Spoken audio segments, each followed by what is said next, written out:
વડીલો, બાળકો તેમજ બધા ભાઈઓનો અને ખાસ આપણે સંતરોડ થી ઓરવાના રામાધાણીની બીજ ભરવા જઈએ છીએ તો નેશનલ હાઈવે છે તો પોતપોતાનું ધ્યાન રાખી ચાલજો અને બને એટલા વિડીયો ઉતારો ફૂલ વાયરલ કરો, ફૂલ વિડીયો નાખજો.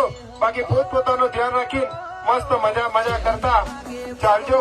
બોલો રામ પીર કી, બેટવાળા રામાધાણી મહારાજને, આવેલા બધા ભાઈઓને ભાઈ જવા દો અને પોતપોતાનું ધ્યાન રાખીને વિડીયો ઉતારો, પણ એટલા વિડીયો ઉતારો અને પોતપોતાનું ધ્યાન રાખીને રસ્તાની સાઈડ મેં ચાલજો. બોલો અલગ ધણી રામદેવજી મહારાજ કી. રાણુ કે માંગડો